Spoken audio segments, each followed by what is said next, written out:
call the roll, so maybe you say Councilwoman Dry? Yes. Yes. Okay, and you just go down the list then? Yes. And you can put your marks on there. Okay.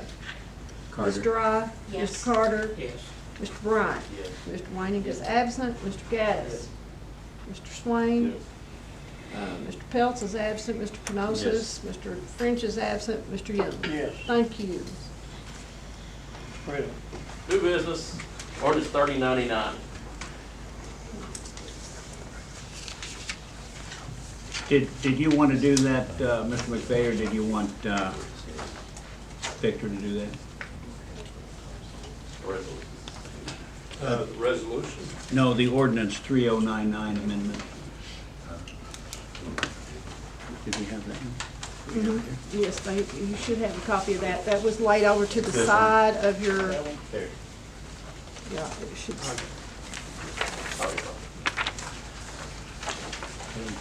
Vehicles. I put it in there, right here.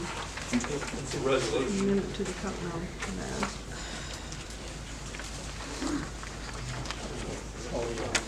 You find it? It was, yeah, it was, yeah. There you go.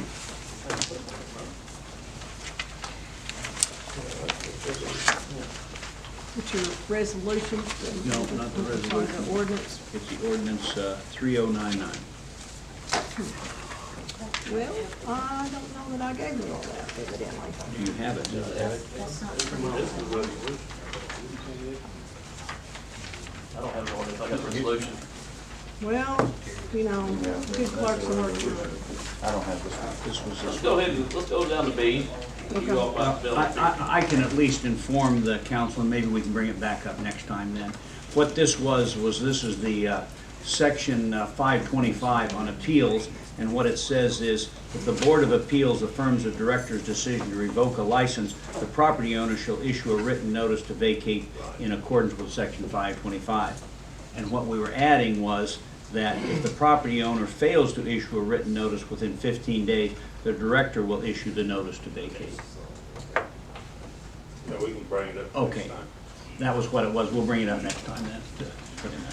Okay, item B, resolution 2025-1, staff execution of ordinance 3099. 39. And you have that in front of you.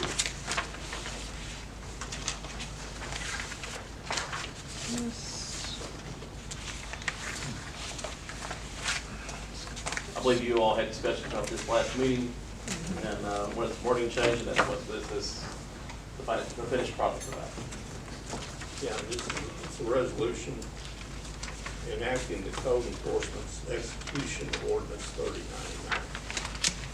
Yes, and the reason that the staff wanted to do this is because this will be the way that they will enforce this ordinance, and they wanted to have it exactly in writing by your discussion, a vote, and a signature, because that is the way that they will do it, this way and exactly that way and nothing else, and that's why they wanted it exactly in writing.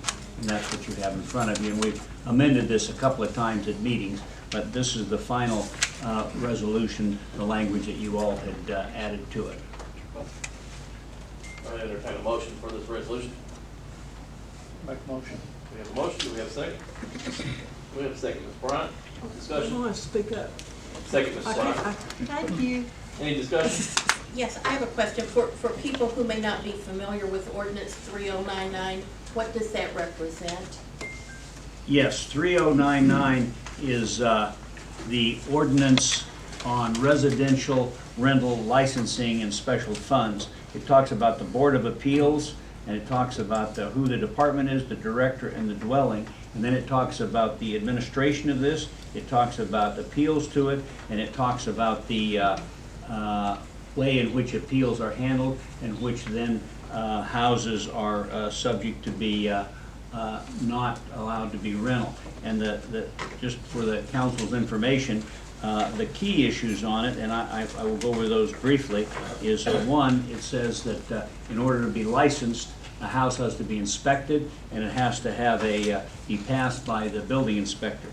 The second thing it says is that if a building is not licensed, then what happens is rent cannot be charged for that. And then if a rent can't be charged from that, it goes back on and says that it will be identified as a building that will be The utilities will be cut off from it, and it will be placarded that it has to be evacuated within 60 days. And those are the key points of that, but it goes in further detail, and I'd be happy to answer any questions about it. Any other comments regarding the resolution? If none of y'all in favor of the resolution, say aye. Aye. And all opposed? Motion passes. Resolution is in effect.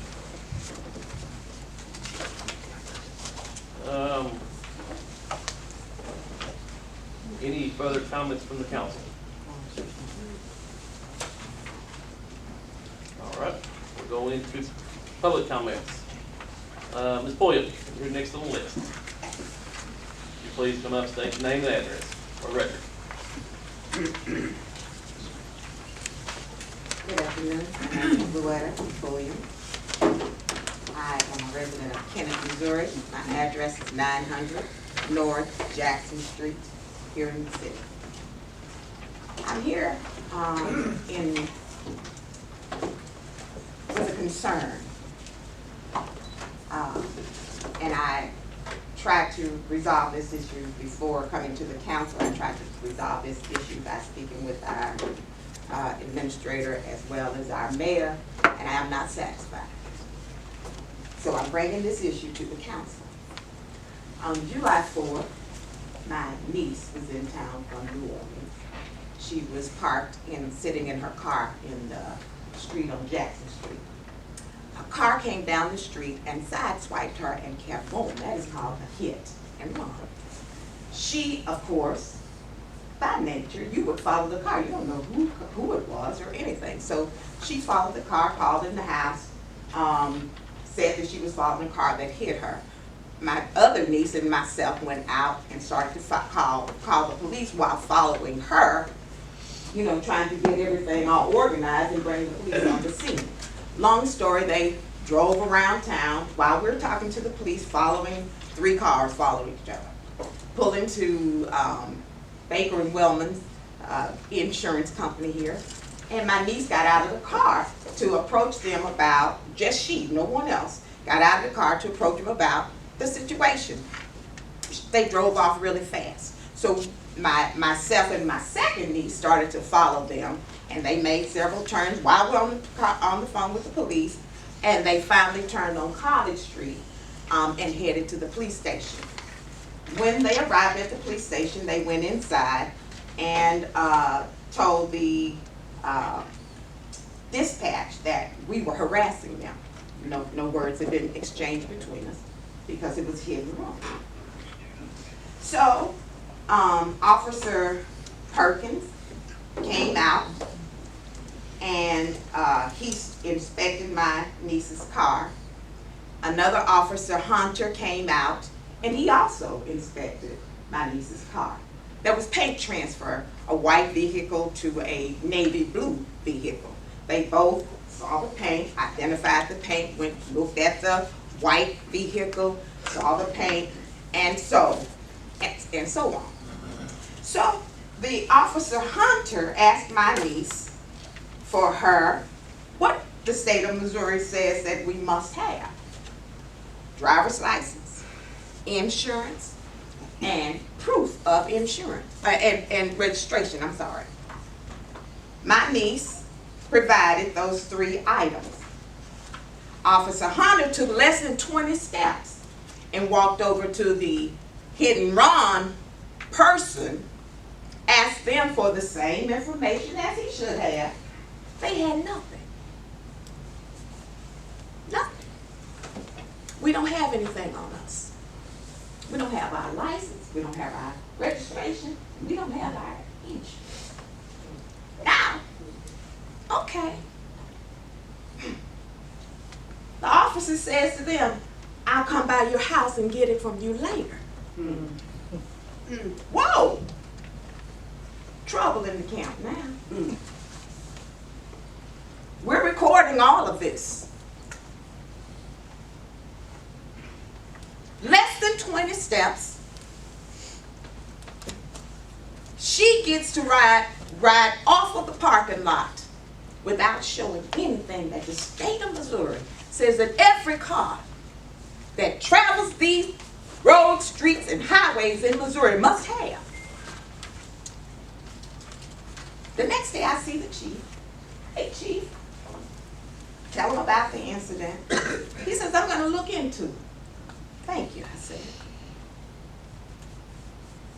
On the 6th, that's the 5th, the 6th, Officer Hunter calls my niece and says, I need an estimate of your damages. I am issuing the driver,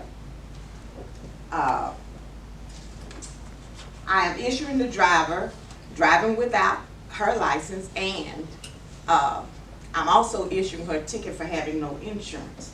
This is on July the 6th. I need an estimate of your car so that we can know whether it's a misdemeanor or a felony. I take the car. She and I are trading cars for that week. I take the car to Higgins. And the estimate at Higgins was $4,487.43. He said, that's felony. We don't hear anything until July the 16th. The insurance company notifies my niece that she's going to have to use her uninsured motorist information in insurance. At that time, my niece calls Chief of Police Wilson on July the 17th. Chief of Police Wilson tells her, my officer says they obtain all of this information from the hit and run person, and at officer discretion, he has the right to decide whether he'll give tickets or whatever. Okay. Well, who do I speak to, my niece said, about this decision? You're speaking to who you need to speak to, and no one else above him can be spoken with. I said, oh no. No. Everybody got a boss. I got two. So I call the mayor. And the mayor tells me that we have a city administrator. Asked me to speak with the city administrator, and I did. The mayor made he made the appointment. You got competition. He can be his own secretary. Oh, I really feel bad about that, Will.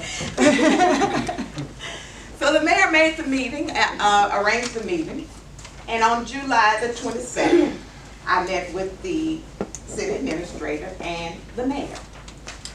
Now, the city administrator listened to the information as I just presented it to you. He and the mayor. The city administrator said, give me a few days and I'm going to research and gather evidence, and we will get back with you with the response. So on July the 30th, I had not heard from him, and I called.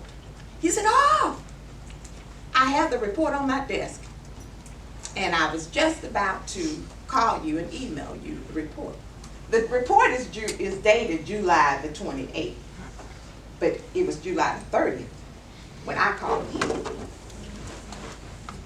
The letter says, Loretta Pulliam. Now, get it, my name is Luetta, Pulliam. I spelled that for the city administrator 3 times, and he still spelled my name wrong. The city administrator said, thank you for your recent visit to the city hall and bringing a number of these things to our attention. The purpose of this letter is to address the 5 major issues you raised. 1, the first is your question about the proper documentation of the vehicle involved in the side swipe of your niece's car. The other car was driven by XYZ. It was properly registered and insured, and Mrs. XYZ was properly licensed. The information is contained on the police report and the Geico letter also attached. And so he gave a modicum of information saying those things. But my question to the city attorney, and I need to know, first of all, let me ask you this. if we're in a city council meeting and we're speaking to our city council persons, how is it that you all cannot answer us? What law, bylaw says that there's no engagement between community and the council?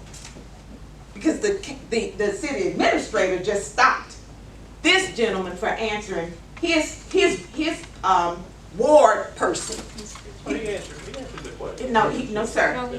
Sir, I don't know if you recorded this or not, but I got a pretty doggone good memory for a 60-some-year-old woman. Okay, so here. He answered the question. Okay, I'm not talking about that. I'm talking about he stopped him from answering the first question. Okay, so I asked, this is the question I'm asking the attorney. Where is the bylaw that says that you all cannot respond? This isn't a public forum. This is not a public forum? Okay, I need it in writing. So, and then here I'm going back to this. So, when you read the police report, those two police officers said in their information nothing about the car was sideswiped. They said nothing in their report. This is the police report. It says nothing in the police report about paint transfer. It says nothing at all about the accident itself that gives what they said they give validity to what they said on the day of the accident. Cleaned it up. So, why did they clean it up? Because not knowing at that time, Officer Perkins, the 4 people in the car were his relatives. The first officer on the scene, those were his relatives. So now, my niece, insurance has gone up. She's being charged extra insurance premium every month because of the uninsured motorist. I think you even said in our meeting, Mayor, you know something about that happened to you. And it raised your premium. Now you're getting punished twice. Now, the second question that the city administrator said, the second question you asked is about the police report. And he said a copy is attached, indicated the above for your information. I'm waiting on this research that he's done. This is the question and these are the answers. The second question you asked is about the police report. His answer is a copy of it is attached here as indicated above for your information. The third, you asked if any party was charged with any offenses. As both cars were was brought to the police station and no on-scene evidence could be conducted, investigation could be conducted, and so no detail of any infractions were available. Now, mind you that when they drove the cars up here, both police officers inspected both cars on the police lot. Mind you, we were recording them as they walked from car to car and said, yes, the paint transfer is here. No reason to lie. Who would want to? This is the 4th of July. Everybody's having a great day. Nobody wants to come to the police station and lie on somebody.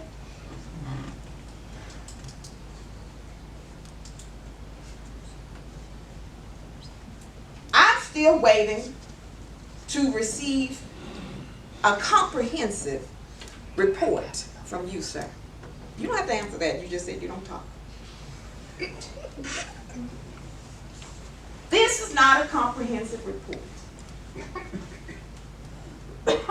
My niece was told that the person driving the car was going to receive a ticket, cited for not having license and not having insurance. All of a sudden, the chief sends the administrator a letter from Geico that was provided by someone. Geico said they didn't provide it. Because remember, their letter said she had no insurance on the 4th of July. Geico has sent my niece 3 letters. Your car is not covered because she did not have insurance. She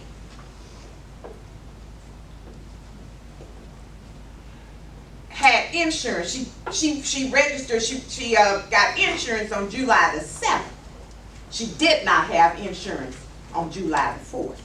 Yet the police report shows July the 4th date for that insurance. There's no July the 7th date on that police report. I have a copy of the police report right here. Now that. Now. And lastly, you asked if there were any further actions taken on the part of the police department. The answer is no. There were not any further actions, and the case was closed. This is because this was a minor accident, and Nova Police was on the scene to visually inspect the accident. Therefore, no further action would be deemed necessary or required. Hello. Okay. Explain it to me. Police discretion. You ask and get what is required by the state of Missouri. The state of Missouri, the law here says that you must, Ordinance 302.130, you must have a driver's license.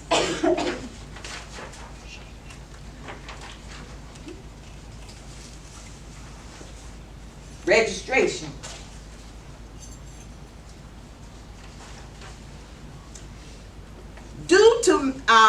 Duty to maintain financial responsibilities is why we must have insurance. Insurance. These are state ordinances that the city must follow. I read this like 5 times.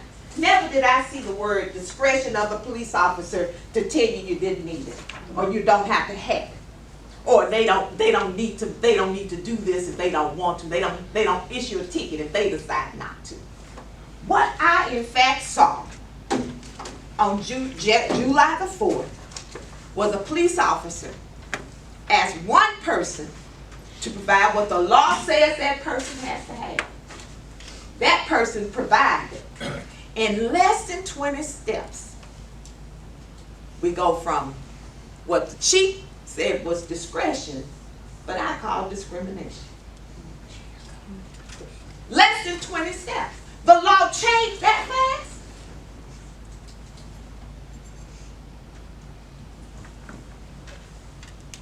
No.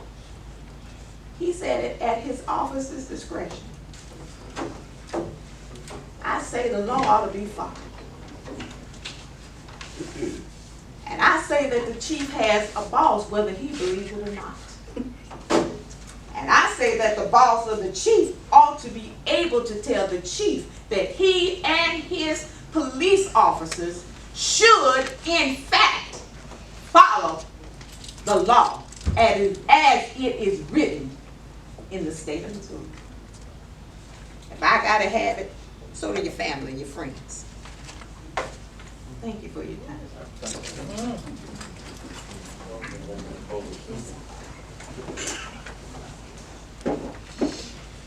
Patrick? You want to, yes, ma'am?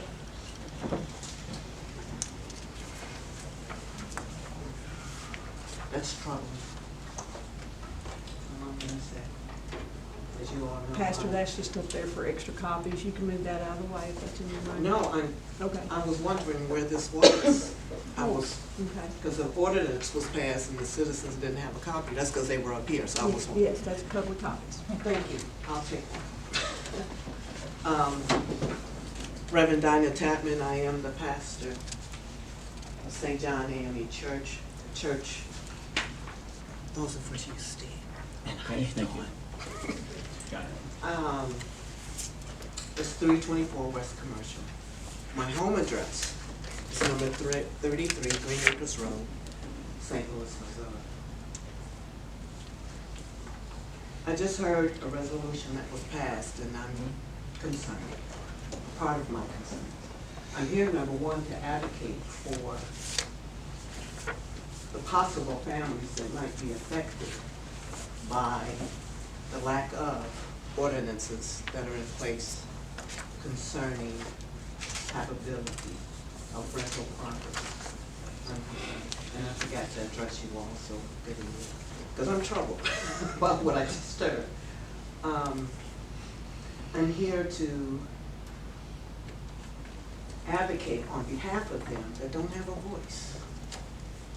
I watched a video of the last meeting, and I was deeply disturbed. And I came here this evening, and I'm even more disturbed, because I just listened to a resolution that in it violates one of the tenants' rights. And that's the right not to have their utilities turned off. I gave you a stack of Missouri state statutes. I brought only one stack. I wanted to give it to Steve. Missouri State Statute 4412 states that tenants have a right not to have their utilities turned off. It also states that they have a right of safe, habitable residence. And it states that they have a right of recourse when they are living in residence that's not habitable. Three things.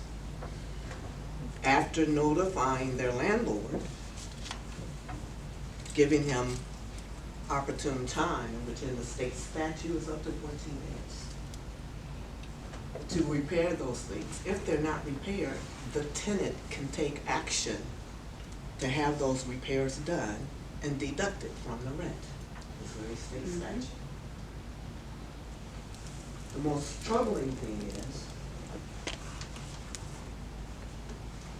that these properties, majority of them, are written around. I didn't know the addresses, but I've been here 6 years.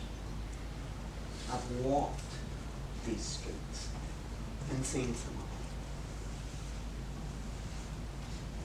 That you have persons who have rights to these properties because they bought them. That's their right. That's their property. That's their investment. But they don't have a right not to make them livable for people, human beings. And to hear that there might be a possibility that these persons who have paid their rent, not talking about those who hadn't, who have paid their rent, who have followed the law, might have to leave the residence because the investor and the owner didn't abide by the law. So who do we protect? Do we protect the lawbreaker at the expense of those who are keeping the law by paying their rents, their deposits, and trying to get their properties brought up to code? Sewage lines not properly connected, electrical wires hanging from the ceilings and out the wall, holes in the wall, mice and roach infestations that are unbearable. I've had some members who lived in some of these properties. And it's unconscionable that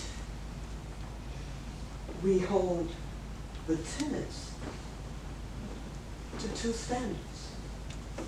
The standard for the landlord, which is their responsibility to make sure those properties are livable. And then we hold them to the standard of paying their rent, but then we punish them because the landlords didn't abide by the law. That can't